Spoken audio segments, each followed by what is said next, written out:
Eliú não suportou mais o silêncio. Seu coração ardia de indignação. Não apenas contra os amigos de Jó, mas também contra o próprio Jó.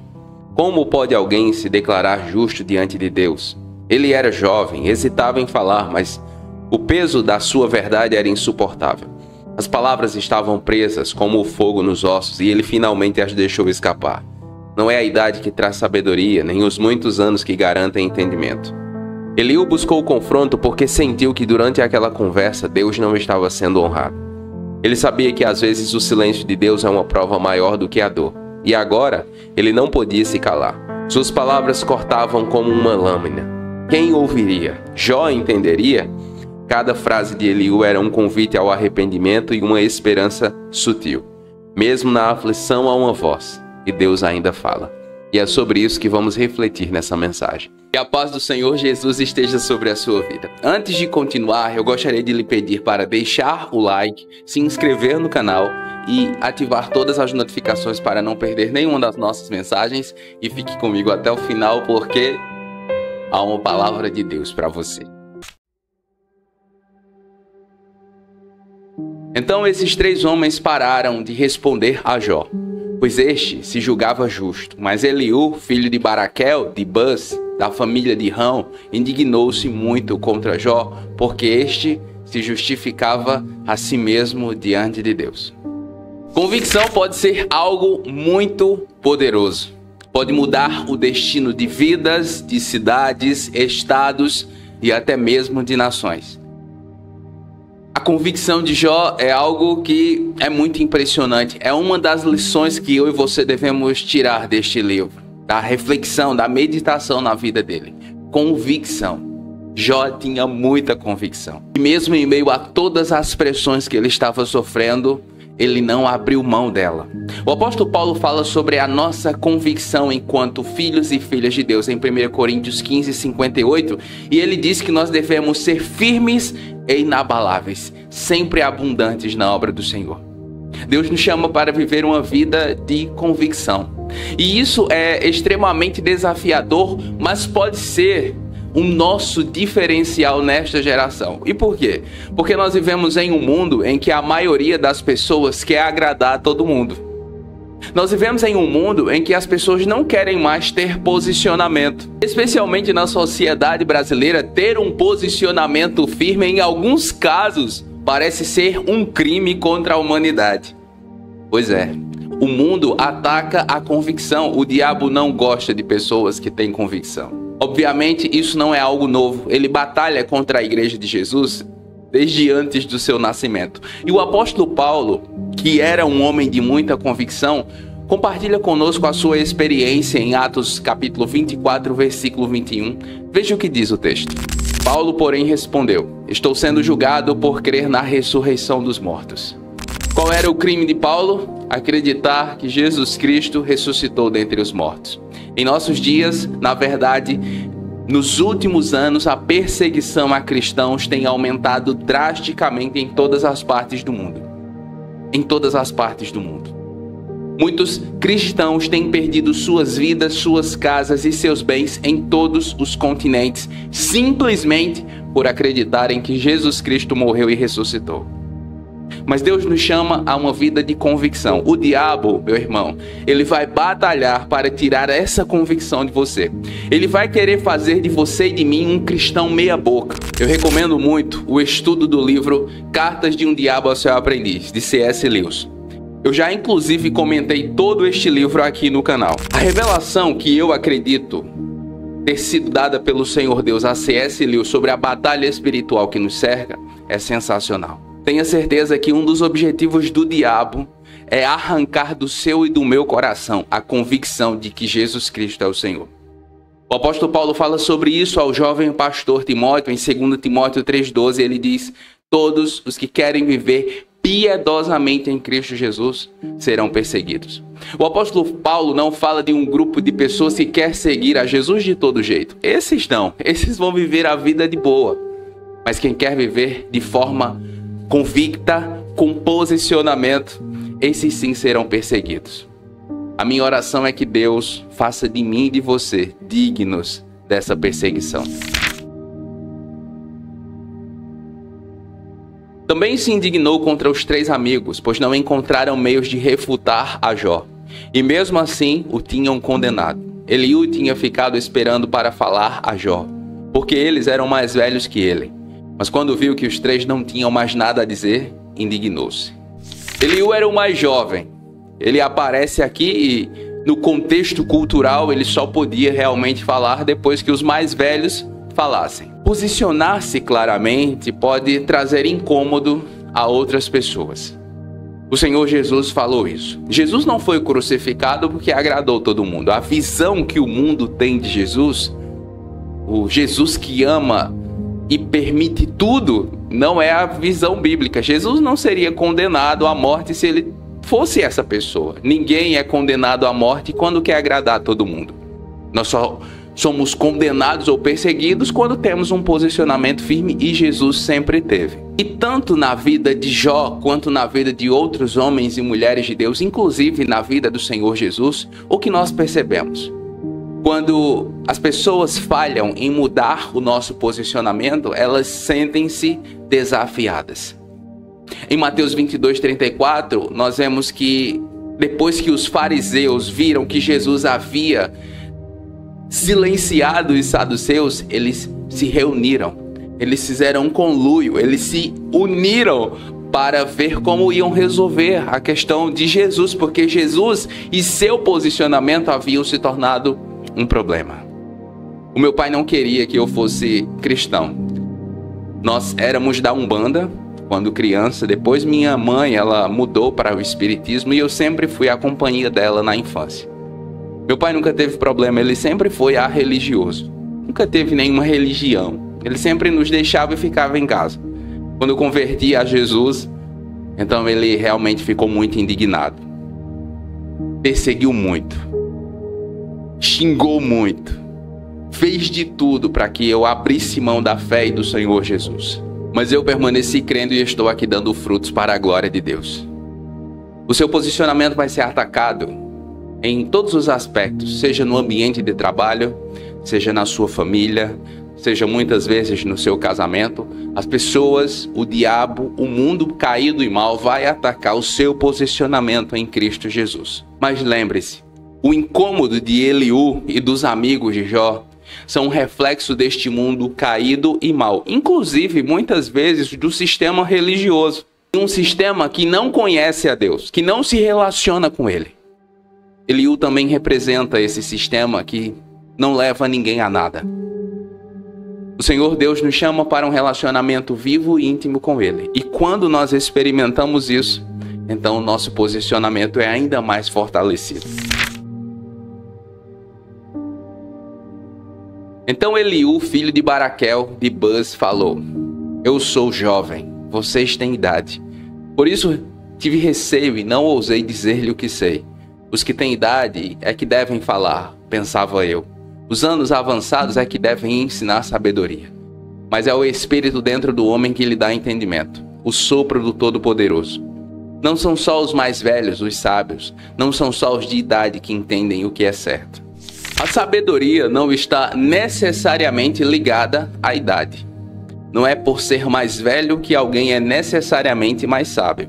É possível se envelhecer como um tolo, como uma tola, sem aprender, sem mudar suas atitudes.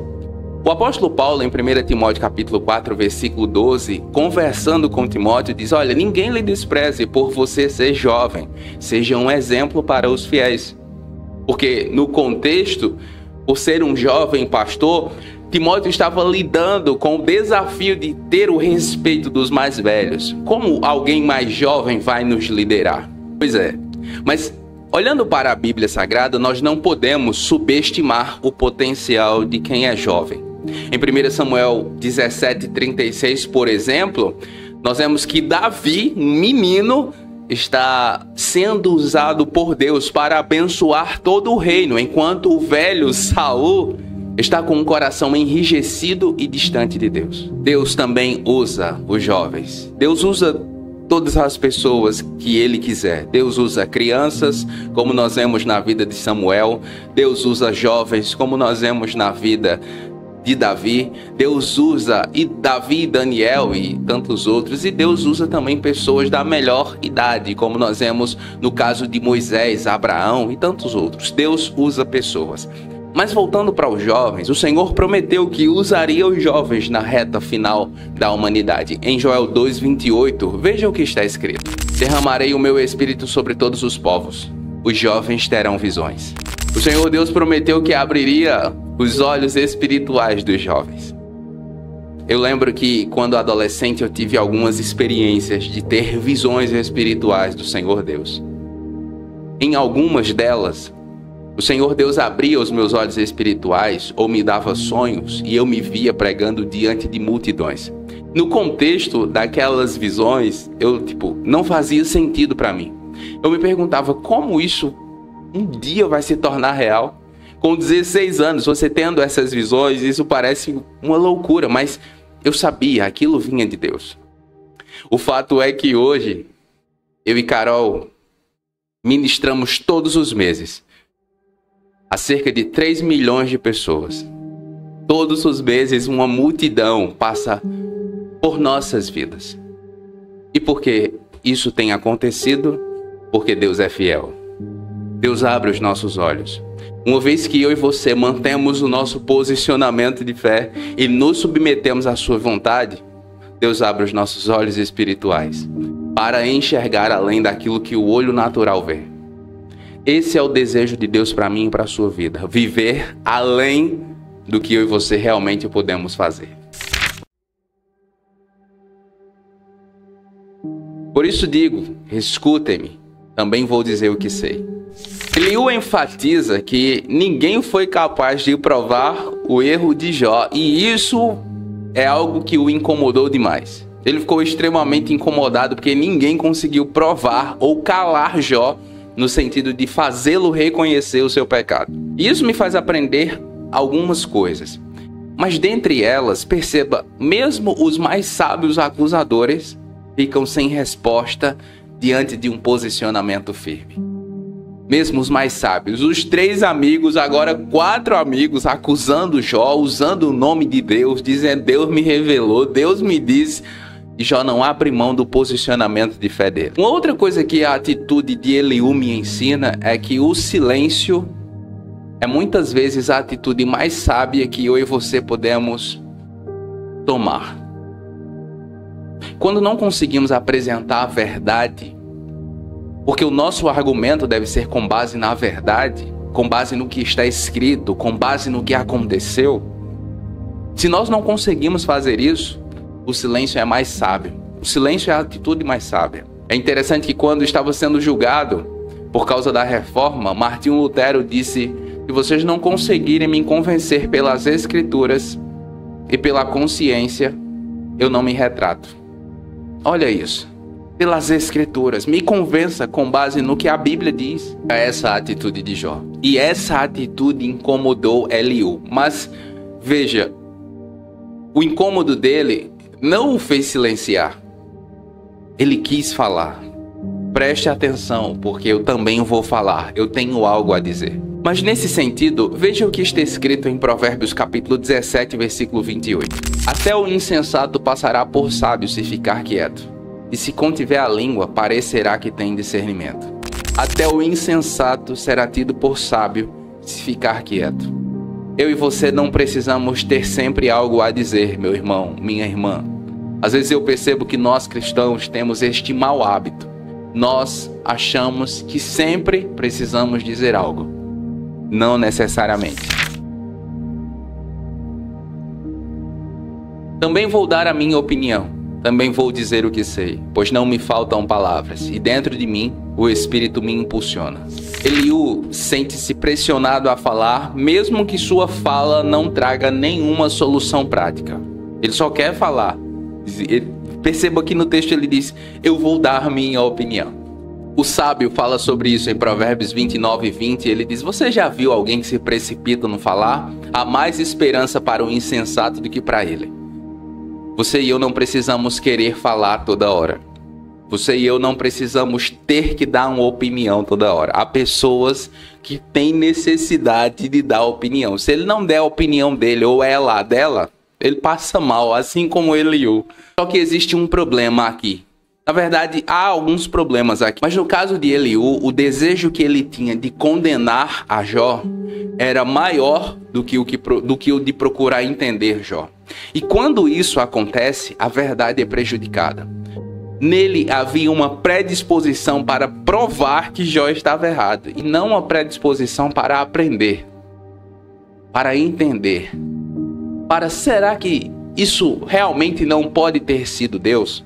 Porque perceba, nos dias dele não havia nem lei, não havia Bíblia, não havia lei, não havia regras, mas eles nem sequer pararam para pensar, e se for Deus? Em nossos dias temos a Bíblia, em nossos dias temos o Espírito Santo, mas ainda assim nós precisamos tomar o cuidado que Gamaliel tomou. E se for Deus? Calma, meu irmão, minha irmã. Vamos nos humilhar, vamos orar, vamos ouvir, vamos amar sobretudo. Porque em Deus, ou no relacionamento com Ele e com as pessoas, há muitas coisas que eu e você não entendemos. Tenho que falar, isso me aliviará. Tenho que abrir os lábios e responder. Essa parte é engraçada. Ele diz, eu tenho que falar, isso vai me aliviar. Tipo, ele tá quase morrendo. Ele confessa que precisa falar, porque o silêncio já tá fazendo mal a ele. Você conhece alguém assim? Eu sim, eu conheço algumas pessoas que são assim. E na verdade eu espero que você não seja assim. Pessoas que querem dar opinião em tudo a todo momento. Eu e Carol conversamos algumas vezes sobre quando as pessoas querem nos dar opinião sobre tudo. Quando as pessoas querem nos dizer como viver determinadas áreas das nossas vidas, que nós olhamos para a vida dela e, por exemplo, ela não tem autoridade. Um exemplo disso é quando as pessoas querem me ensinar sobre YouTube. Oh, faz isso, por que você não grava um vídeo assim ou assado? Mas elas não são produtores de conteúdo. Elas não vivem disso. Aqui no YouTube, eu já estou de forma frequente desde 2018. Já são 6 anos em que eu publico vídeo todos os dias. Já são quase 3.000 vídeos, fora o site, que começou em 2012. Se juntarmos tudo, dá mais de 6.000 conteúdos publicados. Então, quando alguém que não vive do YouTube ou da produção de conteúdo quer me ensinar sobre isso, eu só faço rir. É como Eliú. Ela quer dar opinião porque ela precisa ou tem a necessidade de dar opinião. Mas ela não sabe nem do que é que ela está falando, entende? É disso que eu estou falando. Se eu não entendo do que eu estou falando, se a pessoa não pediu a minha opinião, ficar calado é a atitude mais sábia. Falar por necessidade interna, pessoal, como é o caso de Eliú, não é sinônimo de sabedoria, é sinônimo de tolice. O sábio, em Eclesiastes capítulo 10, versículo 14, ele fala sobre isso, ele diz, o tolo multiplica suas palavras. Há outras pessoas, como Eliú, que tem uma urgência muito grande em sempre ter a última palavra. São controladores, controladoras. Tiago fala sobre isso. E ele dá um conselho que eu acho sensacional, que na verdade mudou a minha forma de lidar com as minhas próprias palavras. Veja o que diz Tiago capítulo 1, versículo 26. Se alguém se considera religioso, mas não refreia a sua língua, engana a si mesmo. Sua religião não tem valor algum. Se alguém se considera religioso, mas não consegue controlar suas palavras, sua boca, sua religião não tem valor algum. Isso é muito forte, tá? Isso é muito forte. E é palavra de Deus. Há pessoas que têm um excelente estereótipo cristão. No vestir, no comportamento, nas publicações no Instagram, mas quando abre a boca, revelam sua tolice. Eu e você precisamos trabalhar o domínio próprio. As nossas palavras são fruto do que está no nosso coração. Elas dizem quem somos de verdade. E eu não me refiro ao fato de, por exemplo, eu estar aqui pregando para você. Eu me refiro às nossas palavras no dia a dia. As minhas palavras no dia a dia. Aqui em casa, por exemplo, eu e Carol, nós temos um acordo. Eu não xingo ela e ela não me xinga. Por exemplo, eu nunca disse que Carol era burra nos 12 anos de casados que nós temos. Ou eu não lembro de ter xingado ela de nenhuma outra forma. Mas nós decidimos isso no início do nosso casamento. As nossas palavras serão regidas pela Bíblia Sagrada. Nem brincando eu xingo Carol. Nem brincando. Da mesma forma, ela para comigo. Palavras têm muito poder. Palavras têm muito poder. Palavras são sementes. Uma amiga minha que me evangelizou dizia isso. Diego, palavras são sementes. Cuidado com o que você fala. É isso. Muitos relacionamentos têm acabado por causa das palavras. Porque nós não vigiamos no que estamos dizendo. Cuidado, meu irmão, com suas palavras. Minha irmã, com suas palavras. Às vezes Deus colocou uma pessoa incrível do seu lado. Sua esposa ou seu marido. Mas por falta de sabedoria no falar, muitos cônjuges estão matando esse amor. Estão matando esse potencial. Muitas vezes a pessoa que Deus quer usar para mudar a sua vida.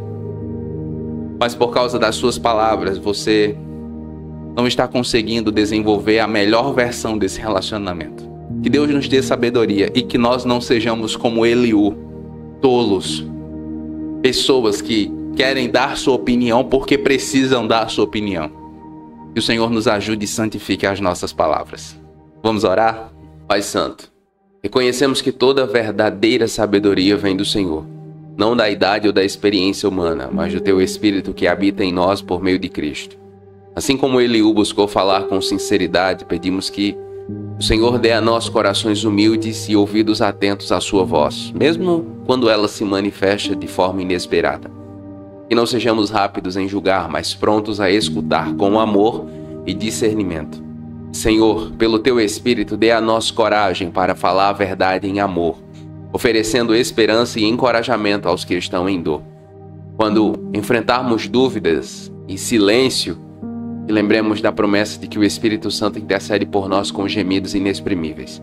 Ensina-nos a confiar no Senhor, mesmo quando não entendemos os seus caminhos. E que juntos possamos crescer em graça e sabedoria, refletindo o amor de Cristo em nossas palavras e ações. É assim que nós oramos crendo, em nome de Jesus. Amém.